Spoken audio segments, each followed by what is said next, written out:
All right, welcome everyone. This is the International Peace Coalition. This is our 132nd meeting that we've had consecutively.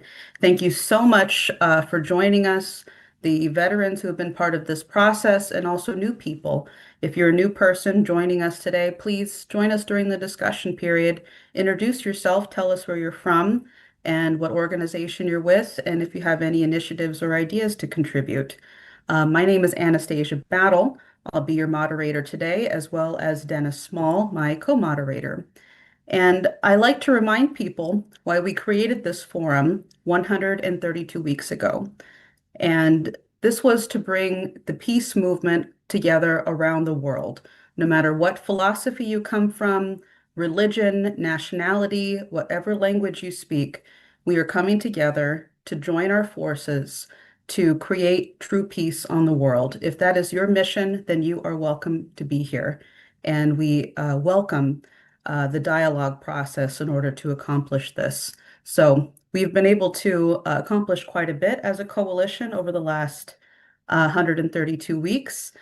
Please take a moment, everyone, whether you're on the Zoom or if you're on wherever this is being broadcast on YouTube. I want to send a special thank you to Garland Nixon, who is rebroadcasting this right now. Please share the invitation with your organizations, your friends, or your reasonable enemies and bring them onto the discussion process today. This is definitely going to be a really good one. We do have a special guest, Alastair Crooke, as well as Graham Fuller. But to start us off for the meeting today, I'd like to bring in Helga Zepp-LaRouche, who is the founder of the Schiller Institute and the initiator of the International Peace Coalition. Please go ahead, Helga. Yes, thank you. Hello to all of you. I think the international situation is really characterized by a degree of hysteria as one has not seen it for a very long time. And this was demonstrated, for example, yesterday by a performance of NATO General Secretary Rutte, who appeared in a conference of the Munich Security Conference in Berlin, where he said, we have to prepare for war of a dimension like the wars seen by our grandparents and great-great-parents, the degree of, meaning the First and Second World War. We have to prepare for destruction in every home, mass mobilizations, millions of displaced people, unlimited suffering, and extreme losses. And we have to be prepared for a war which Russia supposedly conducts with NATO in 5 years. Naturally, he did not provide any evidence for this.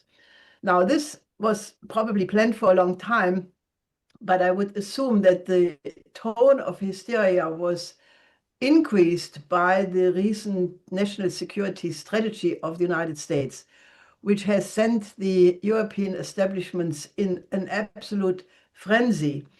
Now, what is in this national security paper? We will hear from Mr. Crooke, so I will only touch upon it very briefly. It's basically China being changed from a threat to economic competition. Russia is aimed to have a cessation of hostilities. Main emphasis is given on the Western Hemisphere, which unfortunately has the implication of the pending invasion in Venezuela, where clearly the idea is to eliminate the influence of the BRICS in the Western Hemisphere.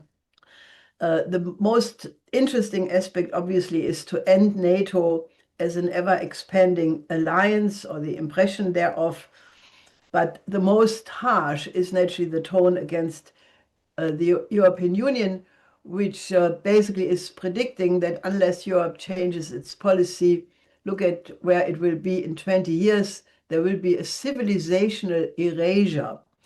Now, I have used similar language in the past, but not because of the migration issue, but because of the wrong economic and cultural policies of the European Union. But it is basically a very harsh critique. It does not, however, propose to abandon the transatlantic alliance, but clearly it wants to change that, not with the present liberal establishment, but with the opposition. And that naturally has the present establishment completely freaked out.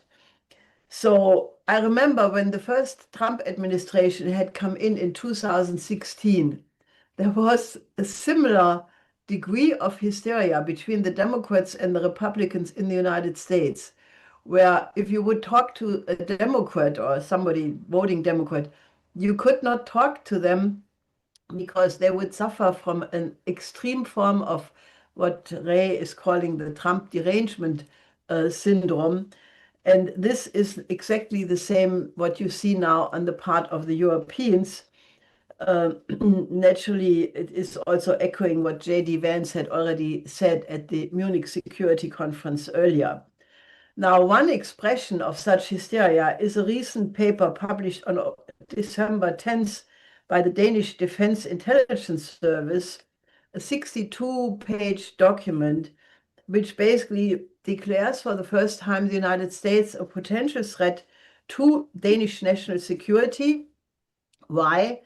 Well, because the United States might try to get out of the security commitments to NATO, which, in light of the fact that there is an increased superpower competition in the Arctic, it could increase Russia's willingness to carry out military provocations against European NATO countries. So the argument, as you can see, is pretty convoluted, but it reflects this mindset.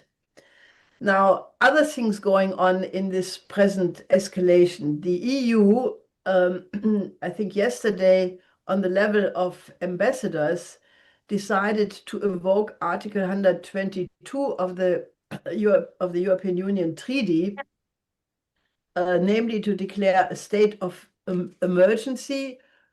The reason why they're doing that is because that means there's no longer the necessity to have unanimity, but they could go for a qualified majority to confiscate, steal the frozen assets in Europe, the Russian assets. Now, there are only not only the 120 to 140 billion which are in the euro clear, but there are also the private assets of entrepreneurs and Russian privatiers, which altogether means there is a sum of 210 billion. And Prime Minister Orban of Hungary has already said that the EU is systematically raping the law. Prime Minister Fico said that his country would do everything to block the reparation Russians in the Bank of Moscow at the Moscow City Arbitration Court, compensation for the damage inflicted by the EU because of the assets. That is, in my view, not yet the full extent of what Russia could do, because they already have threatened to go for countermeasures, confiscating assets of Europeans, and that could really lead to a very, very big crash. Now, otherwise, the role of the British is becoming more obvious, because one paratrooper died in Ukraine, and the British government had finally to admit that they have at least 100 British troops in Ukraine. Foreign Minister Lavrov basically said that they will draw the necessary conclusions out of that. And obviously, that means that if there are any, quote, peacekeepers from the NATO countries sent to Ukraine, that they will represent legitimate targets. Now, the main argument made in the NSS paper that the European governments are very small minority governments and have lost the legitimacy of the voters has been also demonstrated by a recent poll by the Frankfurter Allgemeine Zeitung, which shows that there is a massive loss of trust by the citizens at all levels, which would represent a threat to democracy. And they give the figures: 42% have trust in the Federal Council, 62% in the Parliament, the Bundestag, only 28% in the government. 22% in the mass media, and the Constitutional Court, which still has the highest support, is down to 62% from 81% 4 years ago.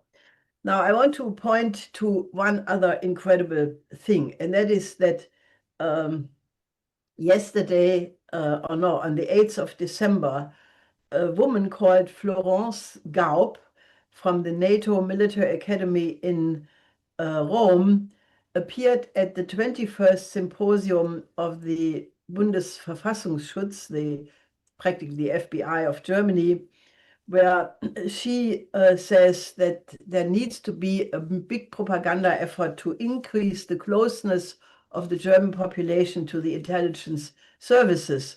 And she says that in France, you have a TV show called The Bureau, which shows you how fantastic these intelligence people are. In Great Britain, you have the James Bond movies, but no such thing exists in Germany.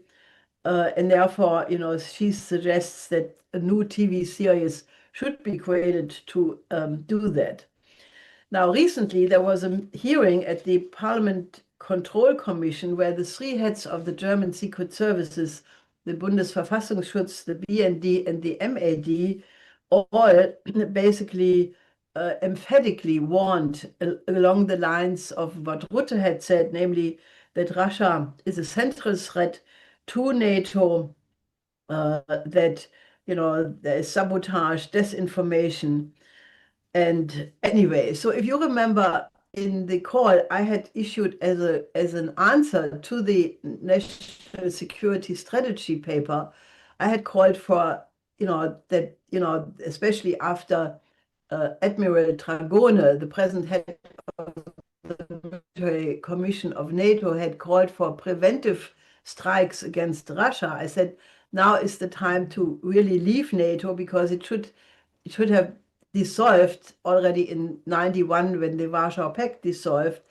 And now that it has transformed itself from a defensive alliance into a clearly offensive institution, the security interest of Germany and every other country is no longer identical with what NATO policies are doing, which is risking a big war, and that therefore nations should leave NATO and replace it with immediately calling for an international security and development architecture based on the principles of the Peace of Westphalia, including the security and development interest of every single country on the planet. Because if you leave out any country, it will not work, as the Versailles Treaty and the Paris Conference of 1919 have proven, that if you leave significant countries out, it's just a pre-step to the next war. And I included in that call the link to an unbelievable video called From Foresight to Warfight, which is an AI-created outpouring of, in my view, schizophrenic insanity of mixing warfighting. And, basically what it says is that war will be forever a crucial element of human engagement, that the manipulations of emotions and understanding are as important like the military denial of access to our spaces, that the actual battlefield of war is the human mind, and so forth and so on. So it's a completely insane a video, which I think people should watch, because it reflects the present mindset of those people who think they can make propaganda for NATO with such a video. And indeed, I did look up who wrote this script, and who did I find? Florence Gaub, the same woman who is now proposing a TV series to improve the relationship between the German citizens and the secret services. So I think that's a case of closure. And I think it will help, to get people really aware of what this NATO is heading towards. So I did not discuss the other crisis spots, the Middle East, which obviously is remaining a terrible situation with the ceasefire not functioning, the pending invasion in Venezuela, which I think we can all discuss in the course of this discussion process. But I think the crucial issue is really, in my view, that given the absolute disarray of the strategic situation, the fact that there is this break with previous security doctrines of the United States, a disarray, and the fact that none of these papers addresses the legitimate effort by the BRICS, by the SCO countries to build a new system based on the UN Charter, on the five principles of peaceful coexistence, and the idea to create a world order worthy of the rationality and the creativity of the human species, which is why I think we need to really in earnest discuss how do we get to a new security architecture which takes into account the interest Und of all. deswegen müssen wir zu einer neuen. So Excuse me, German, you're in the wrong channel. that's what I wanted to say in the beginning. Thank you very much, Helga, for that opening and situating us today for our meeting. I'm including in the Zoom chat the link to your statement, withdraw from NATO, new national security strategy requires new security architecture. If you're not on the Zoom, go to schillerinstitute.com and you'll find it as one of the first items on the webpage. But definitely take a look, take a read at it, and consider endorsing it and sharing it with your organizations. It's definitely an important statement to get around. So thank you very much, Helga, for that. Next, I'd like to bring in our special guest, Alastair Crooke, who is a former British diplomat. He's former MI6, founder and director of the Beirut-based Conflicts Forum. And I'll just say personally, I have used your analysis in my own organizing and conference discussions and things like that. So it is a pleasure to have you on today. Please go ahead, Alastair, you have the floor. Well, thank you very much. First of all, I'd like to salute an old friend, Graham Fuller. I haven't seen him for a while, but it's very nice to see him, and I'm grateful to him for suggesting my participation. And of course, thank you to the Schiller organization for having invited me. I'm going to talk about the national security statement. And perhaps to cast it in a slightly different light from the one that many have chosen to portray. I think that this portends a new phase in the global conflict.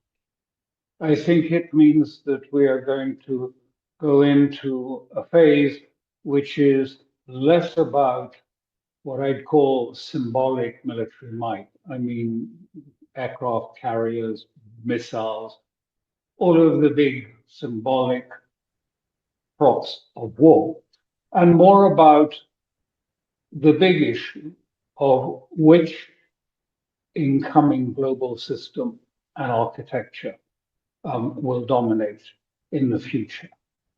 And I'm suggesting that this has brought a new form of Trumpian geopolitics as a consequence. He called it, when he was in Riyadh, I think it was in May, Trump said that his transactional approach to geopolitics amounted to peace through commerce. And as we've just heard in the introductory comments, the NSS has shifted away from the emphasis on China and on the Ukraine, more to talk about or to discuss regional influence. And also a new concept in this, which is managing stakeholder interests in the interests of peace. It notably also eschews the idea of Western values. They just are not part of the process. They are an obstacle, as the NS said, and was part of the old form, which was to the disadvantage of the United States. Well, the question then comes, well, what does all this mean? What is this exactly, this peace through commerce? How does it play out in geopolitics? Well, first of all, I think to look at the NSS again, The strategic core of the NSS is the warning of imperial collapse. I mean, it's very obviously stated in the NSS. And there's a reference to Atlas in its images we see of Atlas holding up the globe. And it was intended to say that the United States cannot shoulder this burden any longer, and that it is being too much. And what is more, they say it was a mistake having tried to shoulder this sort of burden and at the same time have, if you like, a welfare state and the whole expenditures that are associated with being a hegemon.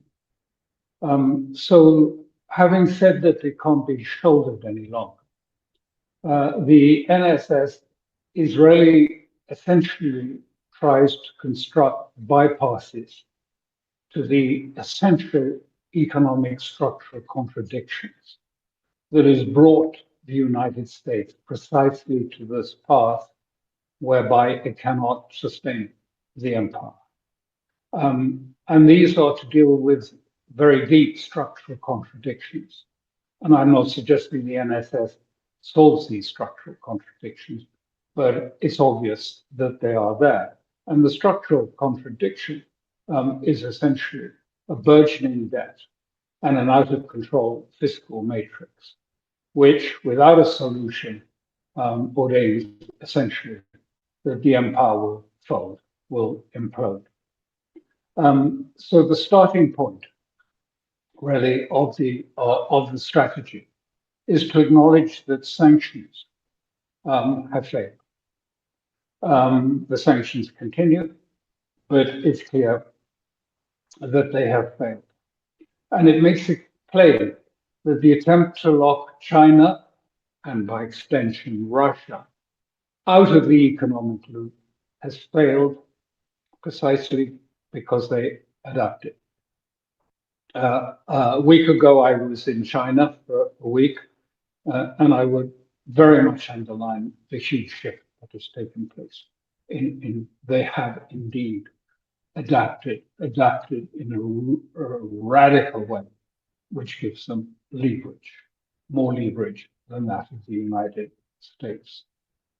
So what we're talking about in the NSS is not exactly a pivot from an empire, but a pivot to a corrected policy of empire, to a different structure.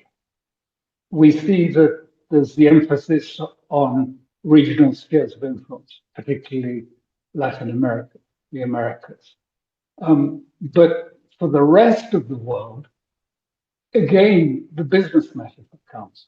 It's really effectively suggesting that the United States will, if you like, form franchises, franchise for the Middle East, franchise for Europe, of our proxies. And our proxies will then operate the franchise, and the proxies who operate the franchise will pay the United States the fee for being the franchise holders. And of course, it also contains what is called the Trump corollary to the Monroe Doctrine for the core region, which is the sphere of America's interest, which is from the tip of Argentina to the Arctic. So how does it address these dilemmas, these contradictions, the funding contradiction particularly? How does it address this problem? And why? What does this mean, again, this business approach to geopolitics? Well, what it does is the NSS also makes a very clear swipe at the free trade movement, which it says has brought the United States, which has eviscerated the middle class and ultimately has undermined the ability for the United States to retain its preeminence. And interestingly, there is a reference to Alexander Hamilton and his, if you like, American strategy, economic strategy. It's just a few references. But just to be very clear, that type of economy, which is an economy where, if you like, firms are protected by tariffs from competition to allow them to grow and to allow them to reach maturity, and an organized structure, if you like, of economic planning, not full control, but an organized structure. Well, it's not going to happen. It would take 2 decades for the United States to change back to the Alexander Hamilton. And it wasn't an American structure. It was actually a German structure, originally German economic policy, Friedrich List, and also Russian one, Sergei Vity, were the proponents of a closed economy as opposed to a free trade open economy. But what Trump does is not go that way and go all the way to changing the US model, but he draws on the fact that Hamilton loved tariffs and used tariffs. 150 years the American government used tariffs.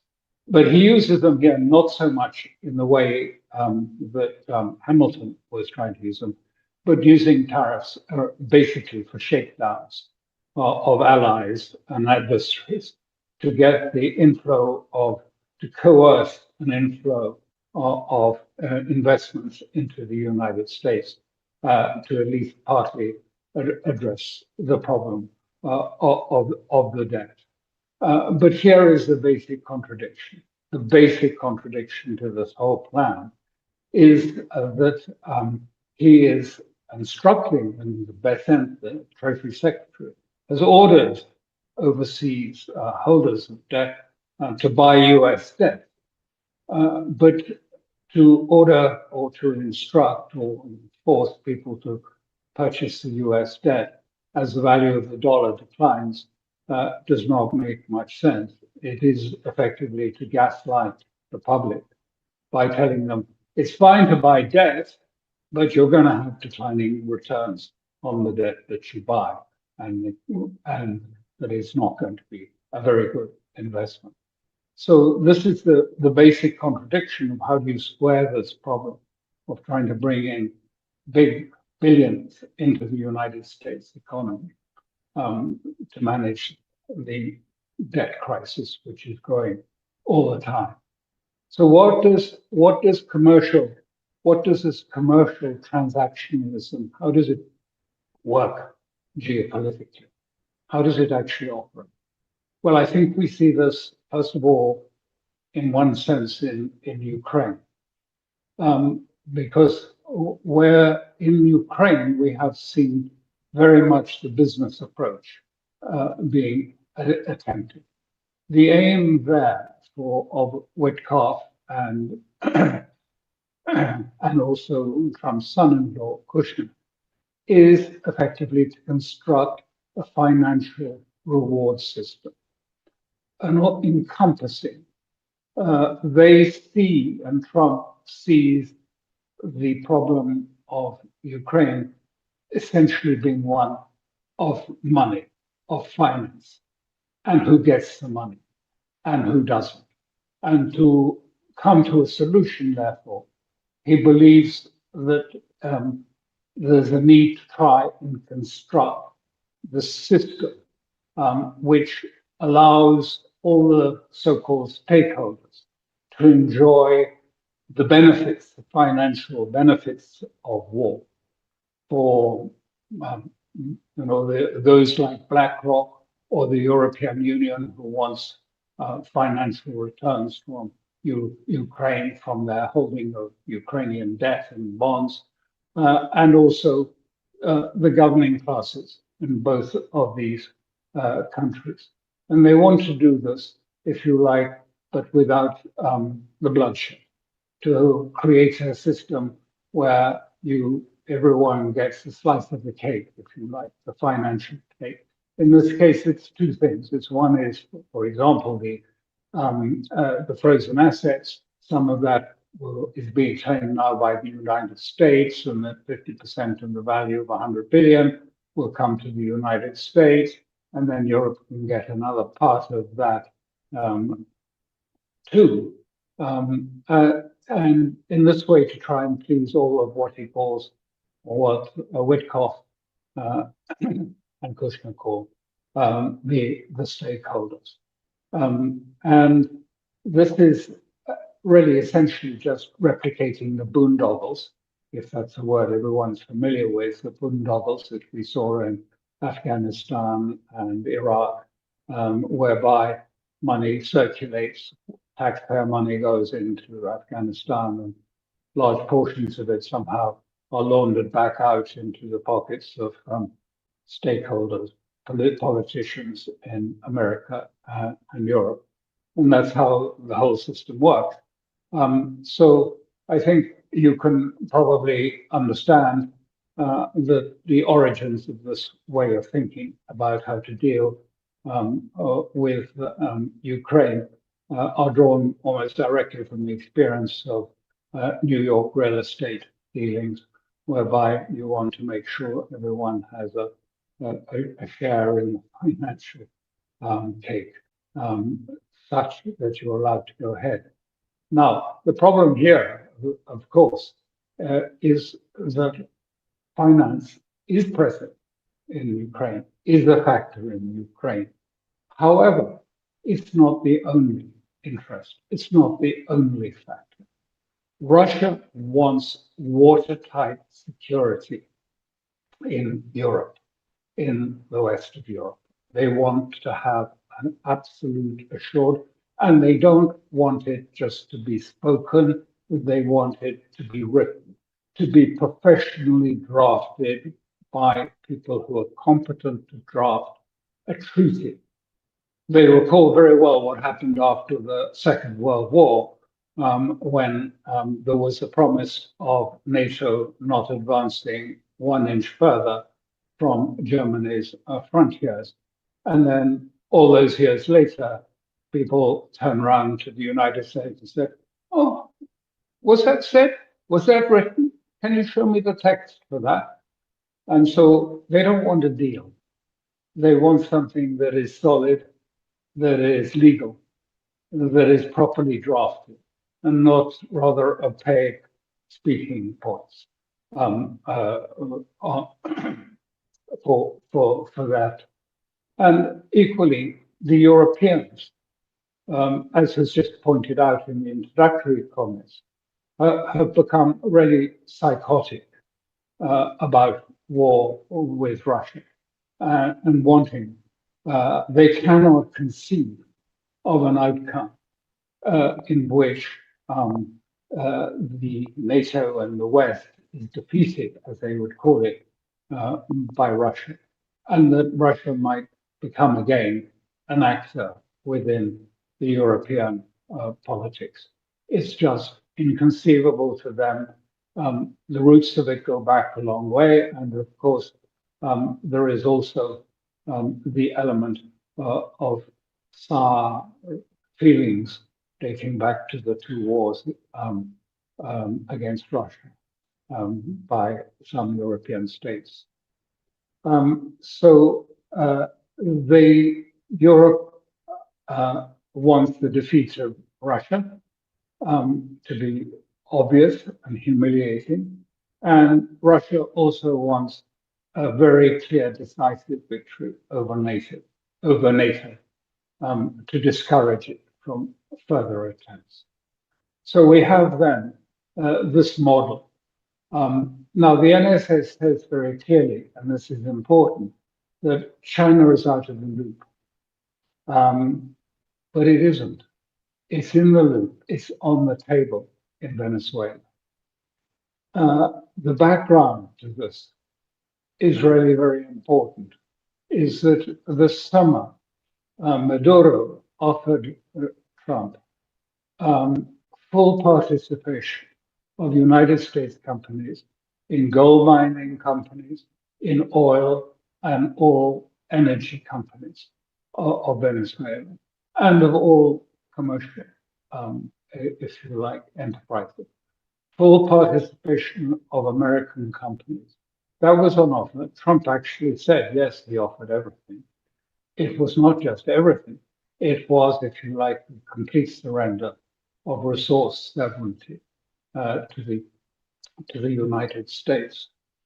And what was Trump's answer to that? A hard no.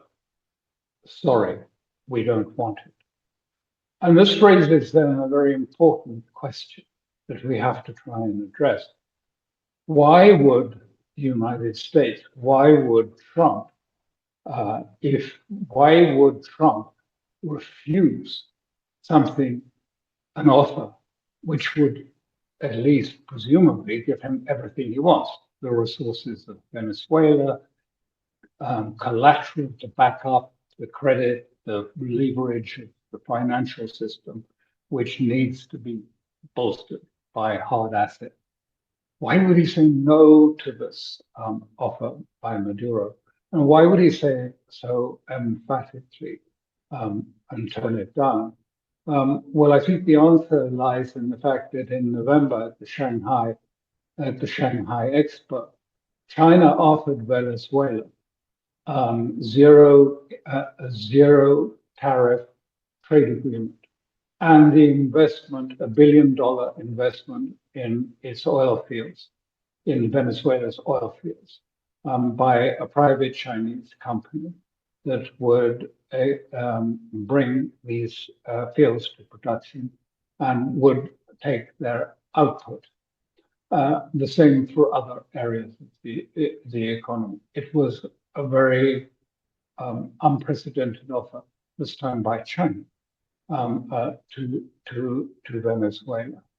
And the importance of this is really the understanding of the symbols of what is going on in Venezuela. You have two alternative symbol architectures. You have the architecture, if you like, of the United States, of the architecture of the Bretton Woods, of the IMF, the World Bank, the dollar hegemony. You have that on the one hand, and you have the Chinese version, which is, if you like, a quiet integration of integrated supply lines, loans, payment systems, and commodity corridors coming out of Venezuela. And this alternative architecture does not require you to be an ally of China, to follow Chinese foreign policy precepts. It doesn't ask to have you to join a yuan hegemony or a dollar hegemony. It is simply an infrastructure, if you like, proposal, which is stripped of any concomitant ties to it. So these are the two architectures, very symbolic. And so what you are seeing in Venezuela, I believe, is the attempt, as the NSS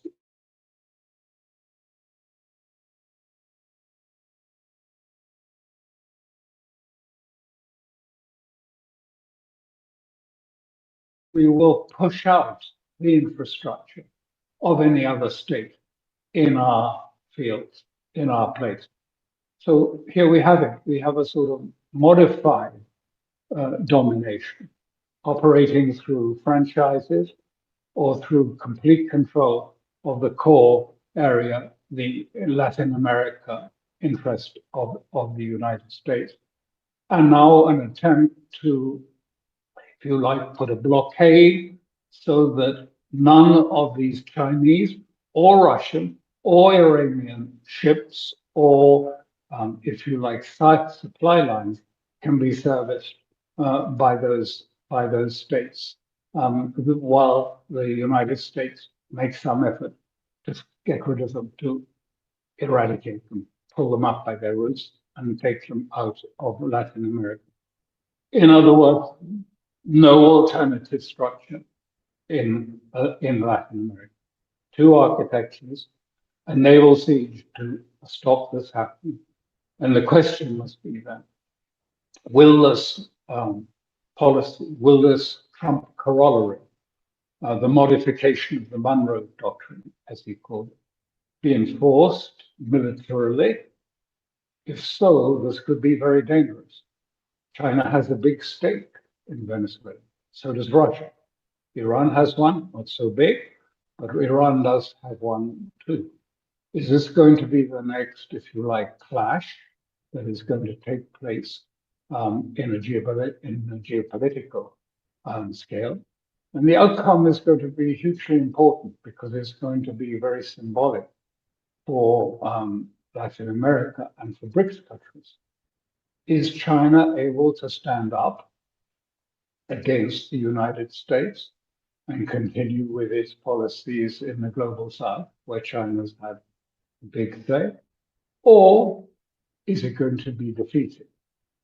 It's very hard to see quite how Trump intends to defeat this because if you like, the Chinese invasion to Latin America, to South America, is like a rhizome.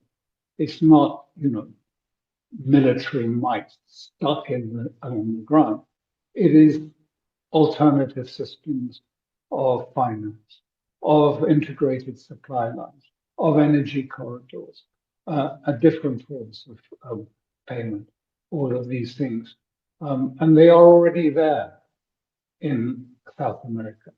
So how exactly do you cleanse South America of the influence of an alternative, if you like, view of an economy which does not subject you to these restrictions, which is not under the control of the World Bank or the IMF or the dollar hegemony?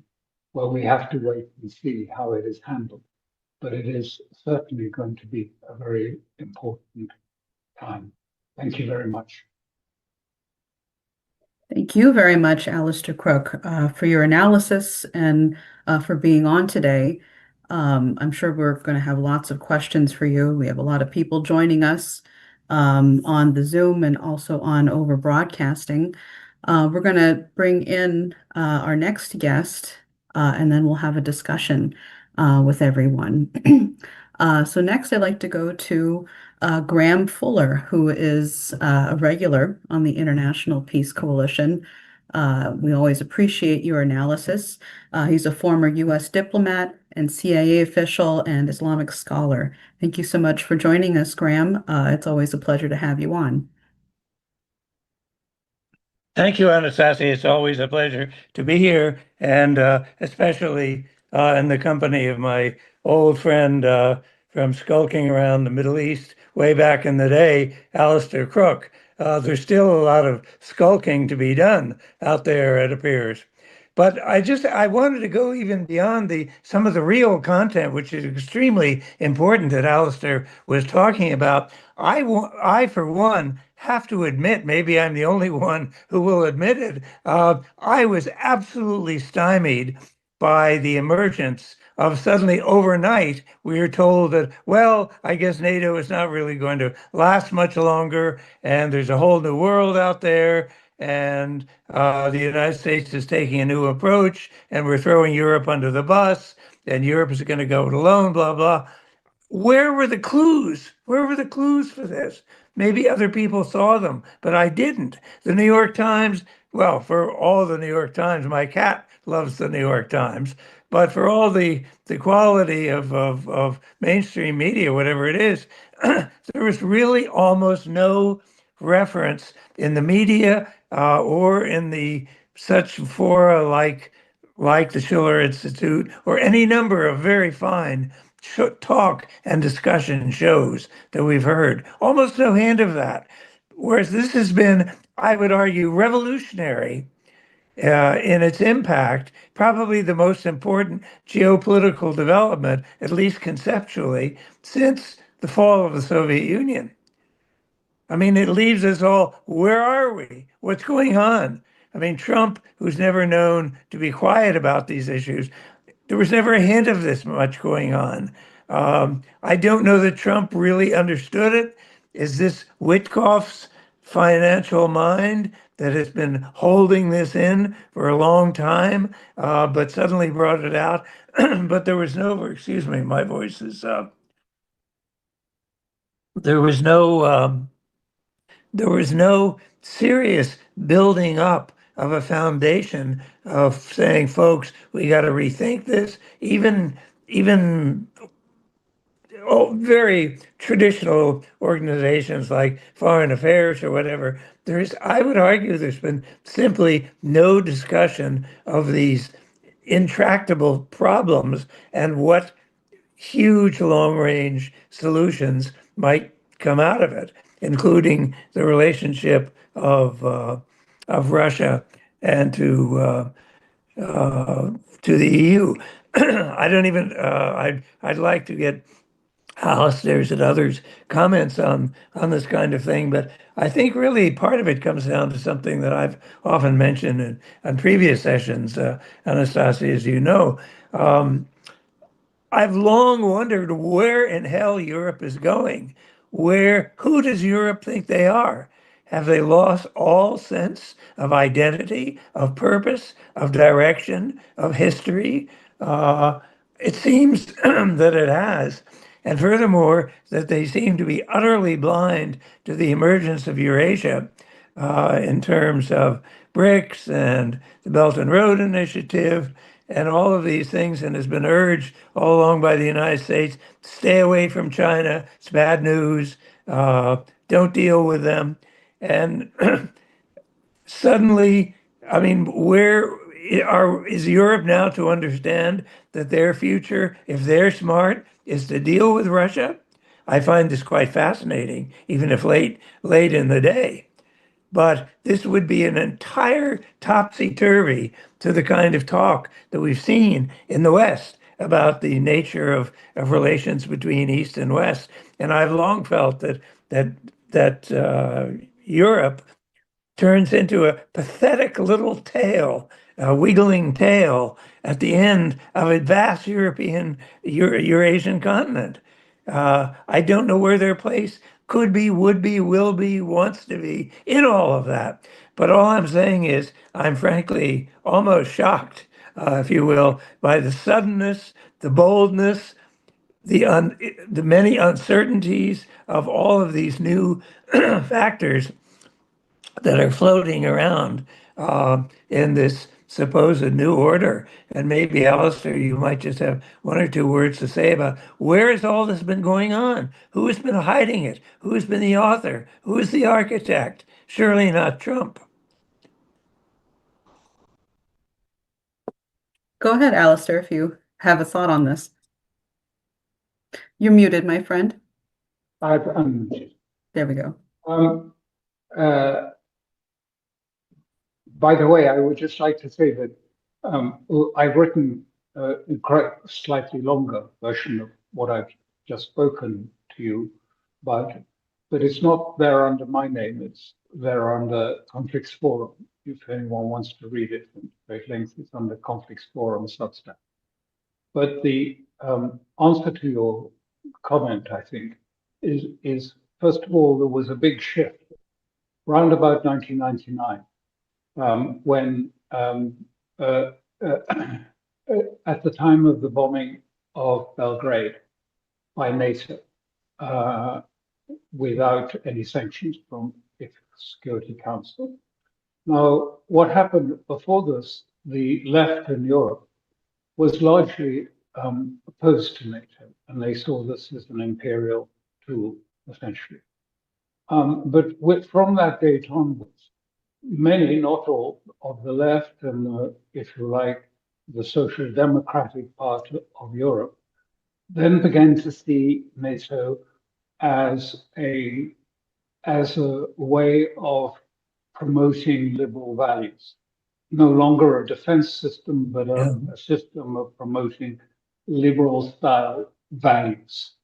And those values also came closer to the values of Davos, essentially, of how to, if you like, NATO became seen by Europeans largely as a transmission mechanism for the Davos value. This was anathema to, if you like, the new forces that were accumulating and thinking around Trump. I mean, couldn't see it. And the other thing I just say, because it's obvious to me, but perhaps it's not so much to those who are on it, but having been as part of the team, or at least the cabinet of the European Foreign Secretary at the time, Solana. I mean, he was an ex-Secretary General of the NATO. And I learned from him very clearly that NATO dominates European policy. But it has changed and it become rather different because actually NATO was being co-opted.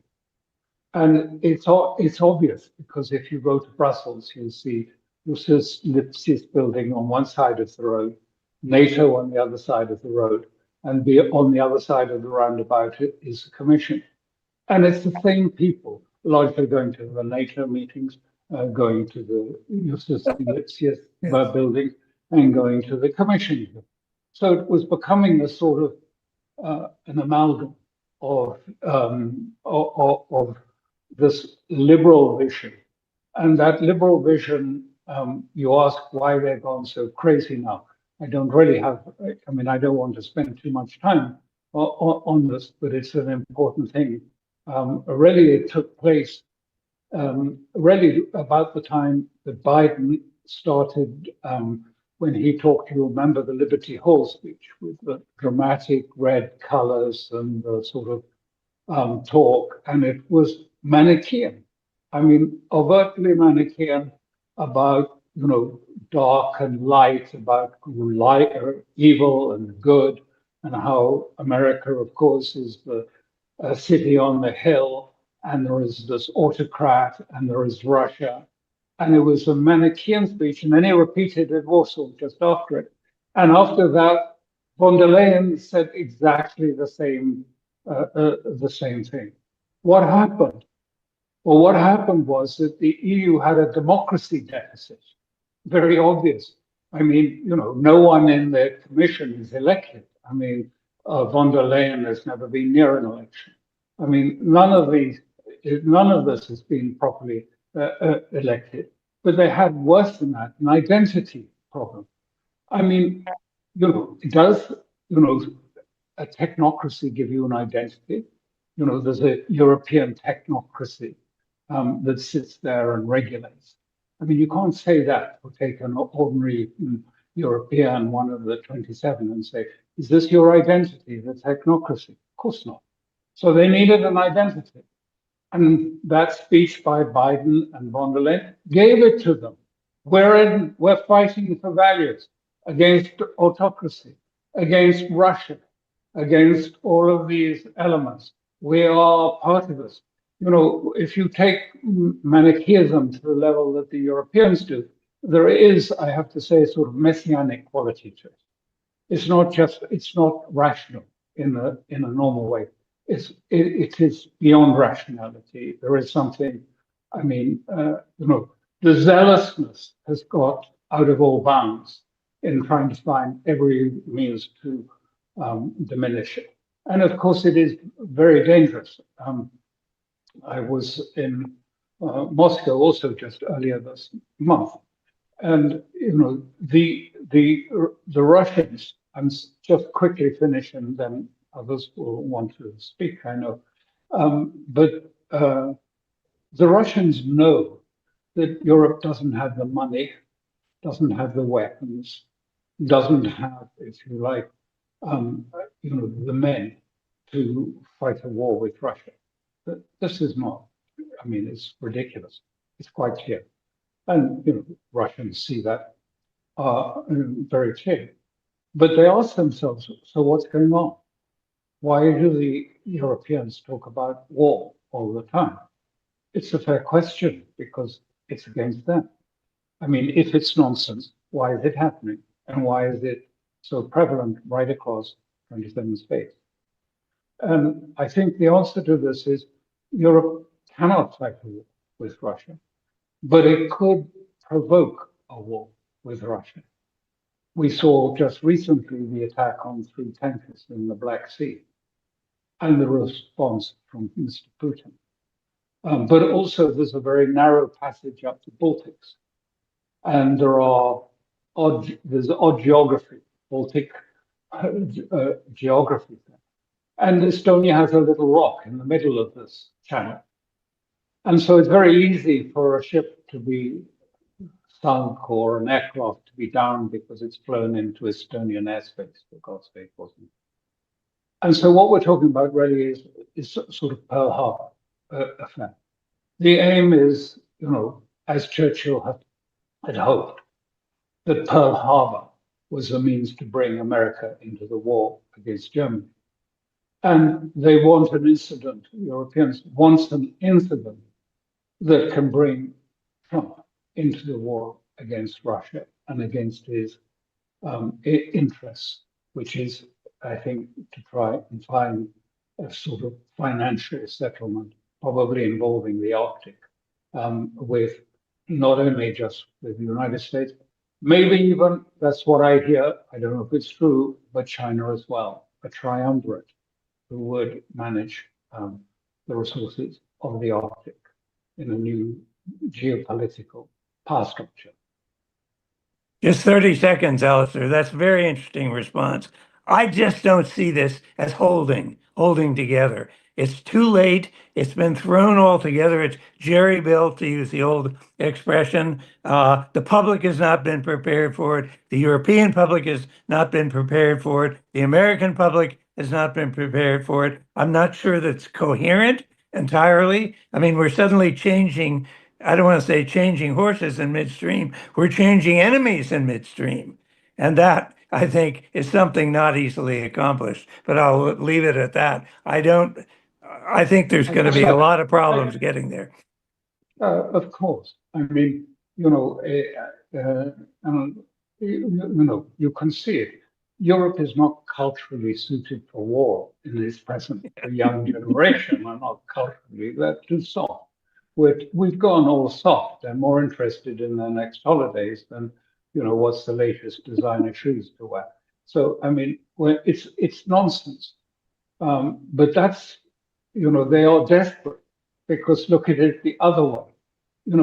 What was the only basis for Europe was essentially, the idea that Ukraine was the pillar around which Europe could be all held to a single narrative and a single position.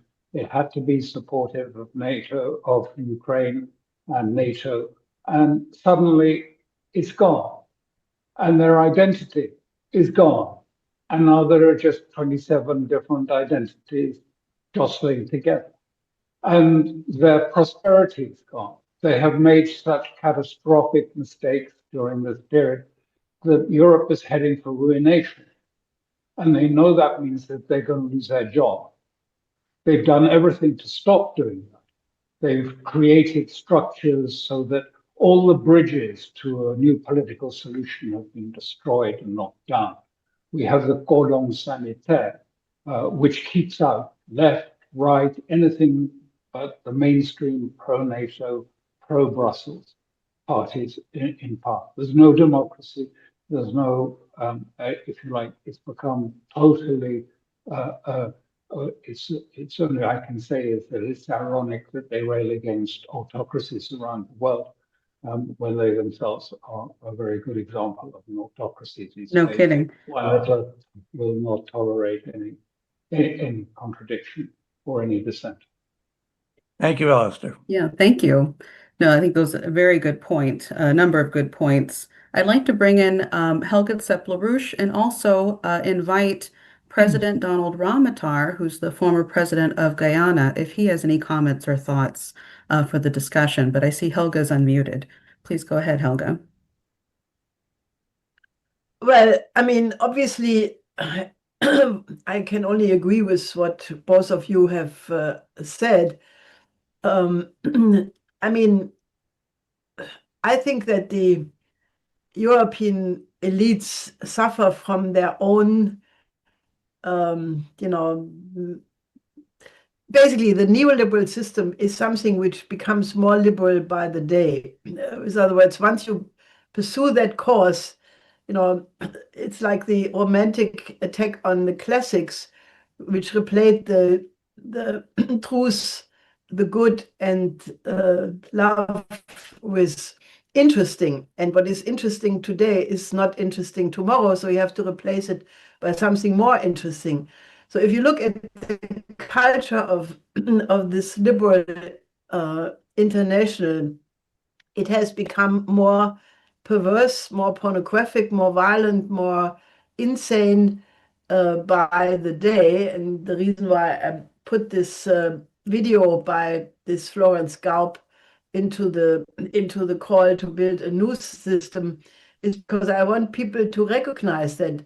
I think Foreign Minister Lavrov once said that the key problem is that the Europeans have left the traditions they inherited from their grandfathers and fathers and have replaced it with post-Christian values.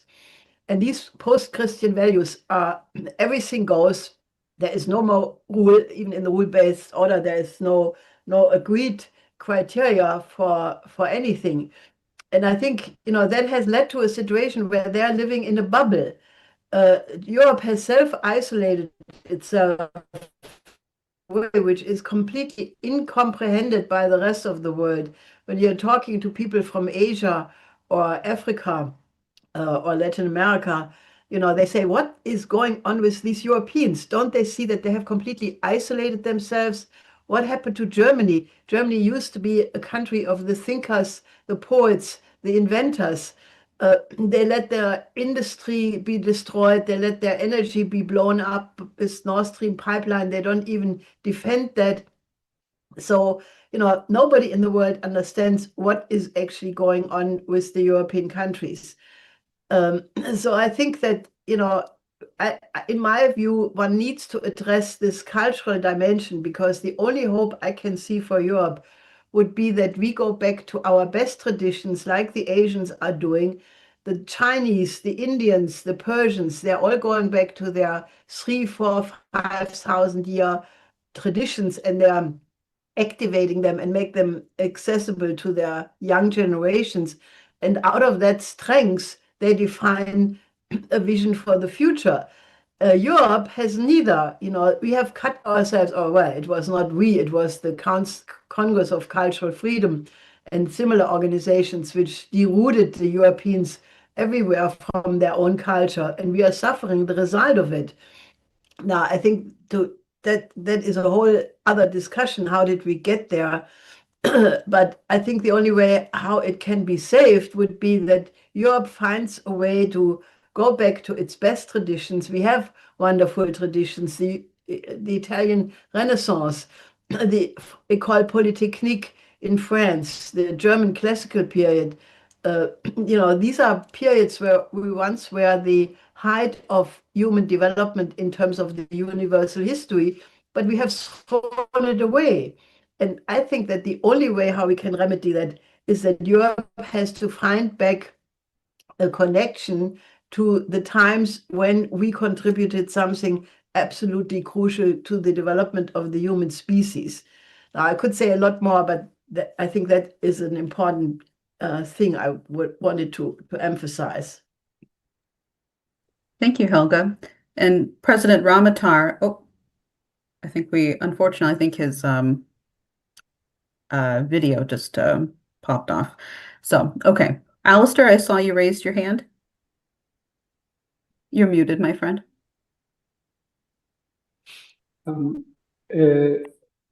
What you say is, I think, correct, but I think you underestimate. What is happening is a revolution in Europe. That is one which has its basis in, if you like, the thinkings of Rousseau and others in the French Revolution, which is to disembed the human from family and their connection to tribe or belonging, or to their trade union, or to any organization, and to take it away and create a clean slate for, if I would call it, a sort of secular redemption of humanity.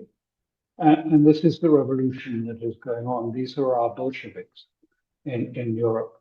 And it is a revolution that is gaining some power. And I would compare it to St. Petersburg in 1917, February, the situation in Europe at the moment. And if you went to the court of the Tsar and you looked at the Romanov ladies sitting there, you'd find they were wearing little red ribbons on their jackets. And the person who wrote about this at the time said that at that point he knew that Russia he knew was over.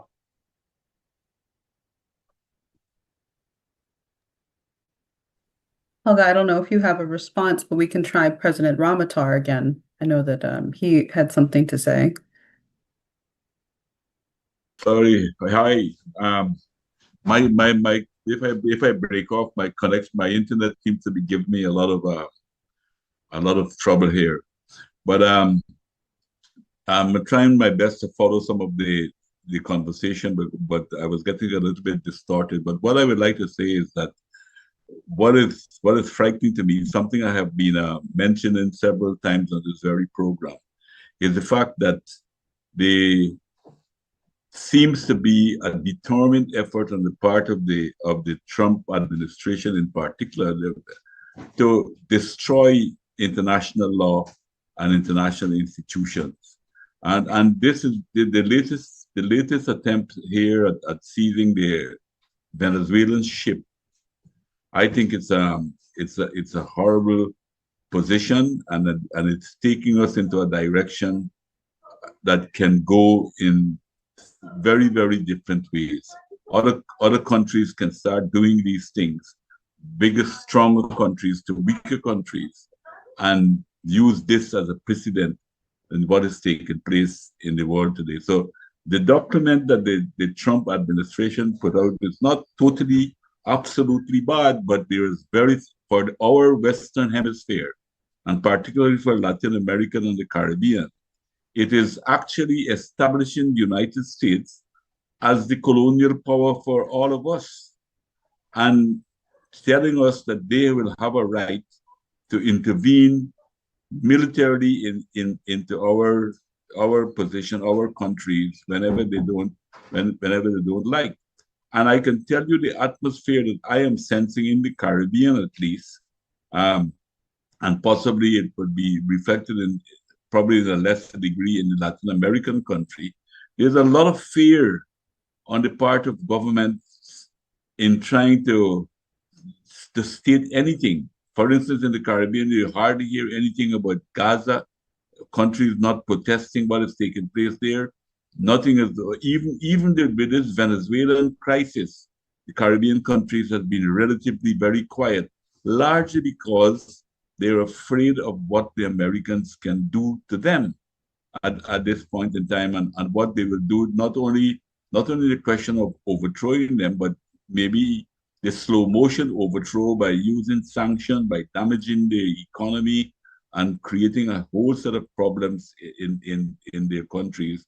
Everybody, the quiet is practically deafening in what is taking place at this point in time. And then this document too, it's really an anti-Chinese document as far as the American continent is concerned, that the United States wants to try to push China out because of China's role in economic development of many countries, particularly their Belt and Road Initiative, that is helping to create infrastructure that we were lacking for a very, very long time in our countries, that we are getting these type of infrastructure that will allow us to have more economic freedom, we can able to exercise our sovereignty a bit more. And I think that this is a condition that is not finding favor within the American administration. And they want to, as far as possible, to try to remove China's influence. I think in every part of the world, but more particularly, I think they have somewhat of a realistic position, say that they can't throw their weight around the world as they used to be doing in the past, but they're absolutizing that position for Latin America and the Caribbean in particular. So I think we have some very, very difficult days ahead of us, where particularly countries like my own country, like Venezuela, even Brazil, big as it is, but countries with natural resources. I think from the document that I read, the Trump administration is going to try to do their best to ensure that minimize the participation of companies other than American companies in our area. The American state apparatus, their army and their whole state apparatus is at now the service of their more aggressive, particularly their oil companies and companies that are engaged in mining to get their way in having these resources. That is how I am seeing some of the developments that are taking place. As far as I saw the Russian statement that they kind of welcome the Trump documents and they have a little bit more positive outlook. But I think that is driven more by their own politics. And because I don't see any other American leader, politician who can possibly become president that will have some of the same kind of realistic position that Trump has as it relates to Russia and the Ukraine issues.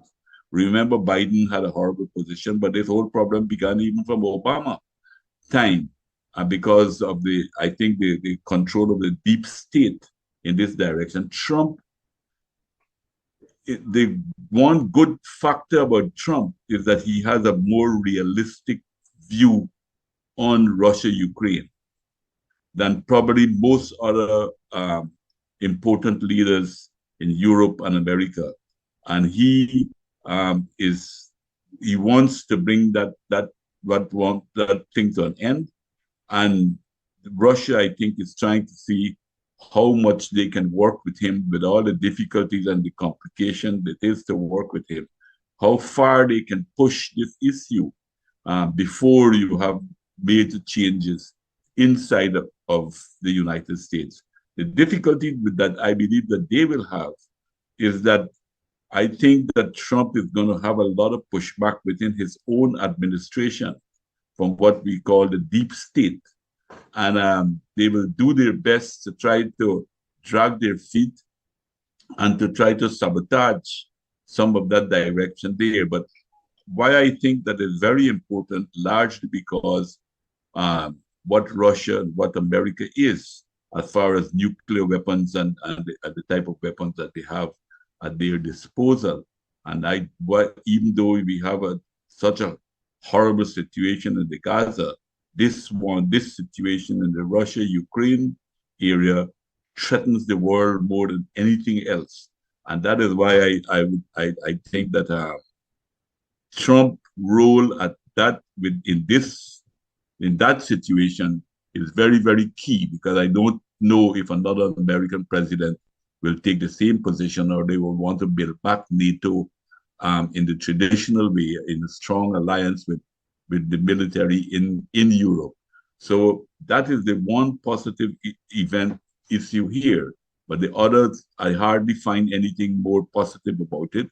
They talk about migration. We know that migration is a problem, but it's a problem created by the West with all the conflict that they're creating all over the world. That is the root of the exodus that is taking place towards Europe and from our continent into North America, because of the forever wars and conflicts, and sometimes economic migrants, even if they're not sometimes running away from wars. They are economic migrants because of some of the situation that we have. And that is where I think we have to focus the attention to. They got to stop these unnecessary forever wars, where on the one hand, they're trying to destroy our countries to take over the resources, and on the other hand, creating misery for those who are trying to escape the type of conflict. I will probably leave it here at this time. I don't know if I was off track because my internet is really very poor and the quality of the audio is difficult to always follow all the discussion. I'll leave it here at this point in time. Well, we greatly appreciate your input into the discussion, President Ramatar, especially given your location, that you are a former president of Guyana. And what you have to say and your thoughts are very relevant to this discussion. So I don't know if anybody, Alastair, Graham, Helga, I know Dennis Small might have something to contribute towards what's been said so far. Dennis? Thanks, Anastasia. Just one or two thoughts. I think that the virtue of the NSS document is that it has pretty definitively kicked over the chessboard. And that is seen in particular on the NATO question and the central issue of the imminent danger otherwise of thermonuclear warfare. What it has certainly not done, nor should we expect it to do, is to give an idea of how to put the world back together again. And that's really the issue that is positively posed by having kicked over the chessboard. How do we put this back together again? What kind of a new international security and development architecture is required? I want to pick up on one of the central points that Alastair was making, because I think it is absolutely essential, which is what he referred to as the fundamental crisis that is not resolved, referring to the burgeoning debt.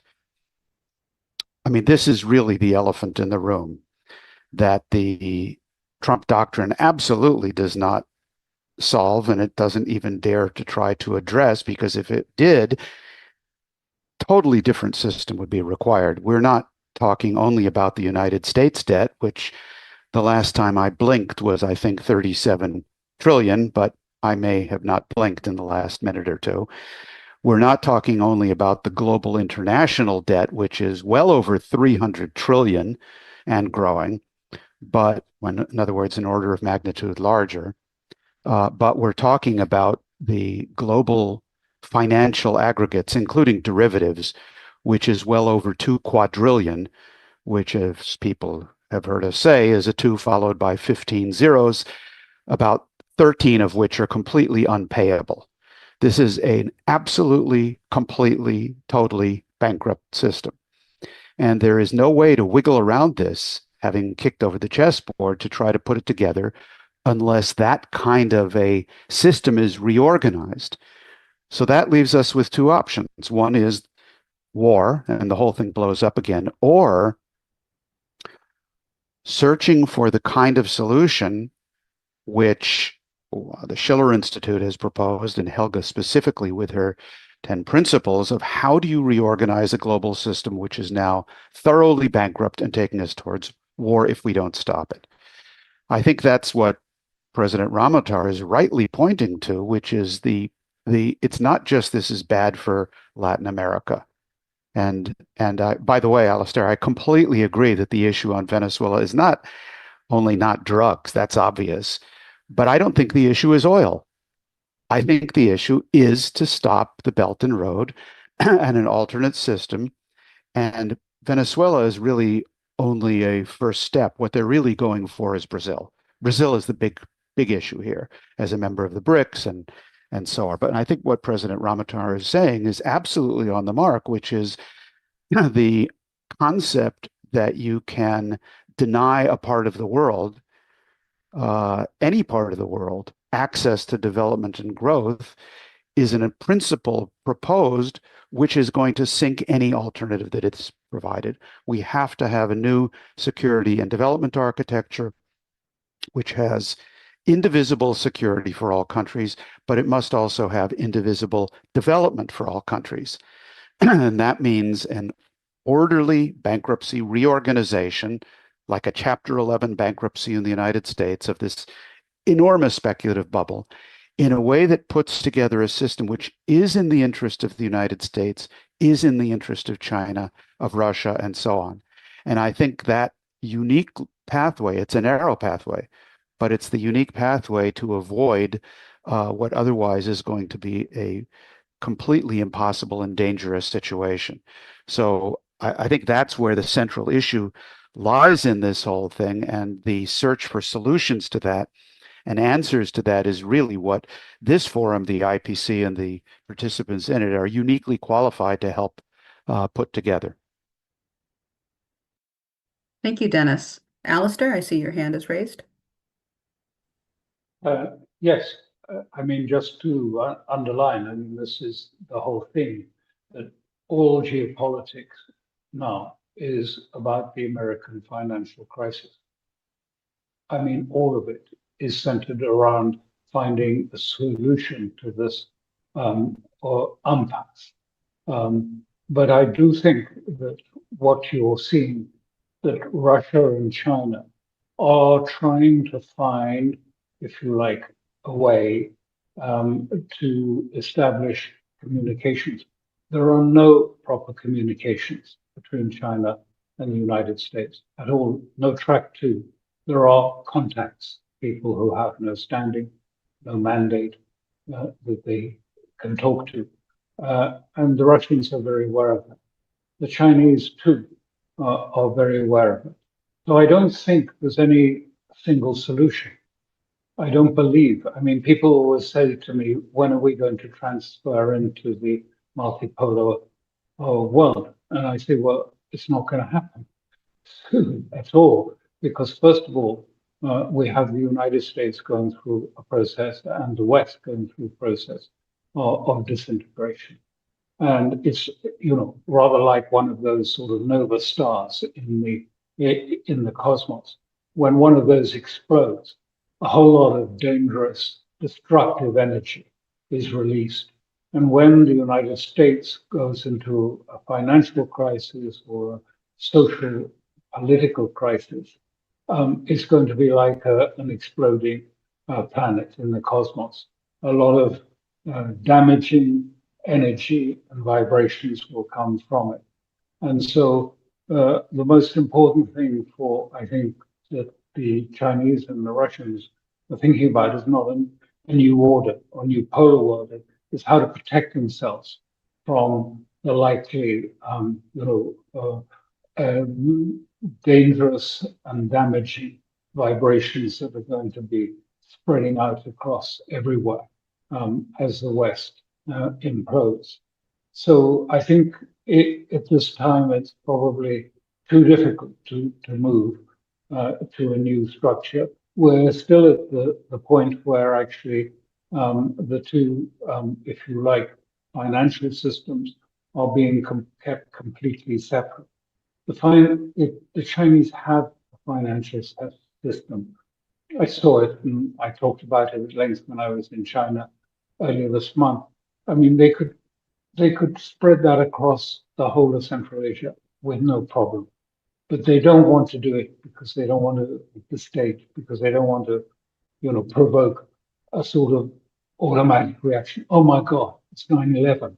They've gone and undermined the dollar. They've attacked the dollar. We can't have that. What can we do?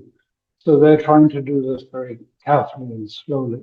But I don't think that there's really the ability to sort of move to multipolar. I think we've still got of the disengagement process that is still unwinding at the moment and may get much more severe because there's a great deal of anxiety in China and in Russia about the United States, which seems to be becoming less and less stable, and about a president that seems to be becoming somewhat less stable. I don't mean it in a sort of psychological sense, but his statements and his tweets make it very hard for other states to be able to sort of plan or have some structural engagement because he changes every day and there's a new topic on the agenda. And this isn't just, I'm not doing it's not a cheap criticism of Trump. I'm just saying the reality that, it's very hard to deal with someone.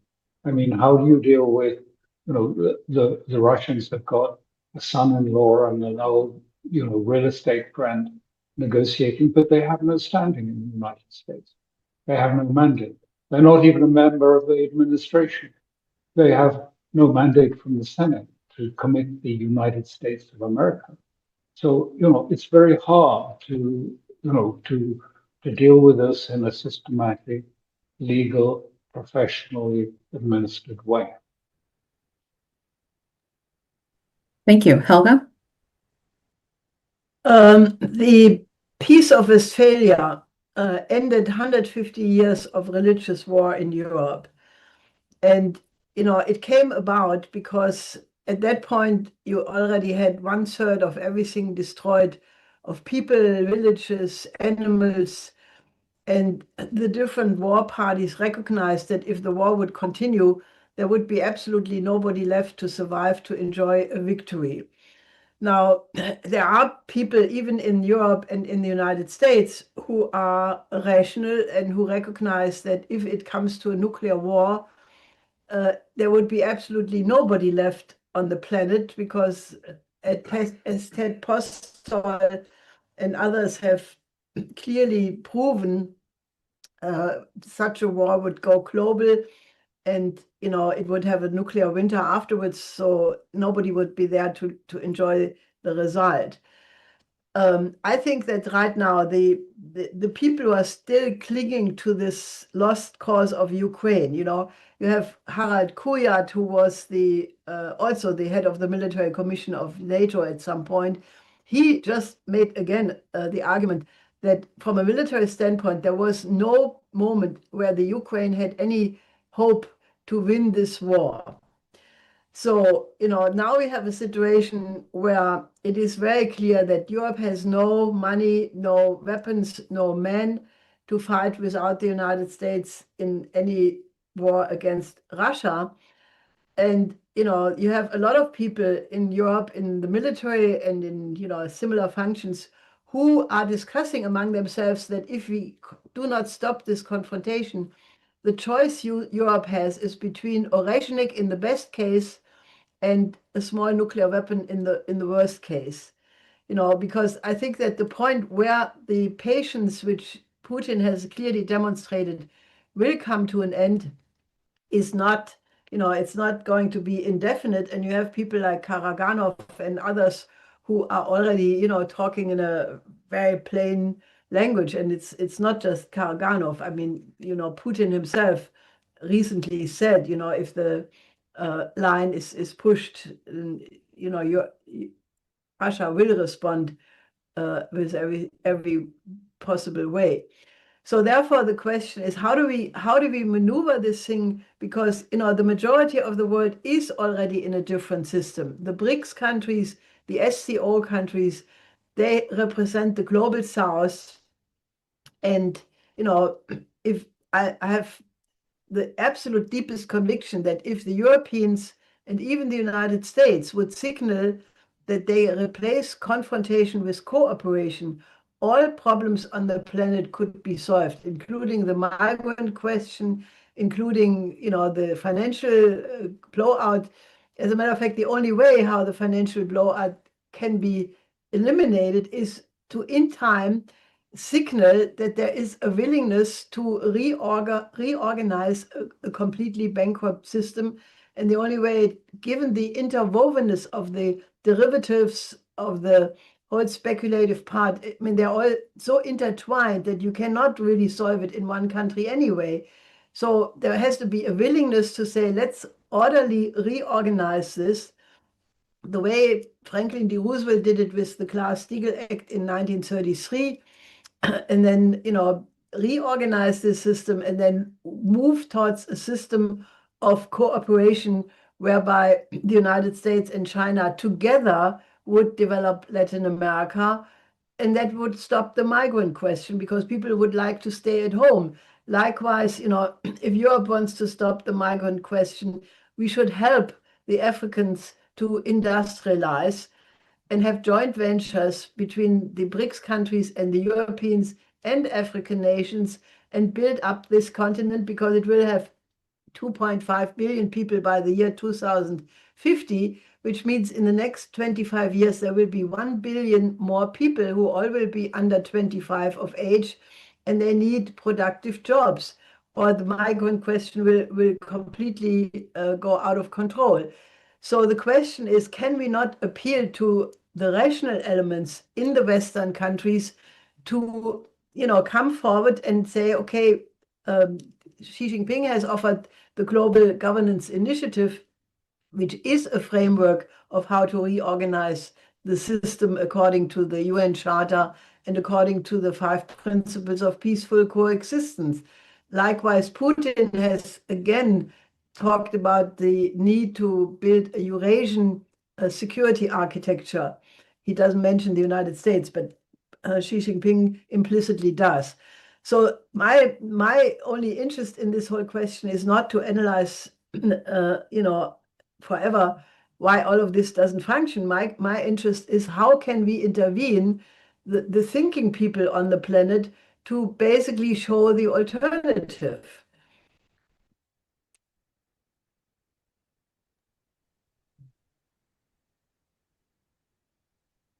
Thank you, Helga. Are there any other thoughts? Response? Alastair? You're muted, my friend. Just to say that I apologize, but I have to leave because I have to go and collect my wife from the station, and she should be just arriving from Rome shortly. So if you will excuse me, I will leave the session now. But I found it very interesting, enjoyed it immensely, and thank you very much for having me. But I'll just say goodbye to everyone for now. And I'm sorry if I have to go, but it's rather cold out in Italy at the moment. I don't want to sit on the pavement for too long. Thank you very much. Well, thank you for joining us, Alastair Crooke. It was a pleasure to have you on. I did include your Substack in the chat. People can go to it at, let me pull it up here, conflictsforum.substack.com. Thank you so much for joining us. Thank you. Bye. Bye-bye. Okay. Well, we are hitting 12:40. I wanted to see if there's anything else to contribute to the discussion before we continue to the Q&A. I see some questions that have come in and some other thoughts. Is there anything else that people would like to contribute?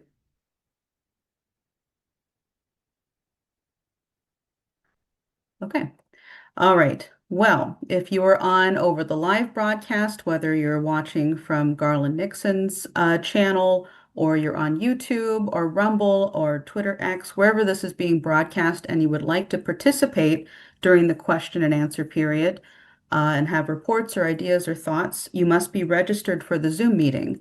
You can do that by going to schillerinstitute.com, and right on the top of the page, there is an RSVP link. Just register on that RSVP link and you'll receive the Zoom via email, and you can hop on and join the discussion. And with that, Dave, just let me know when we have cut the stream.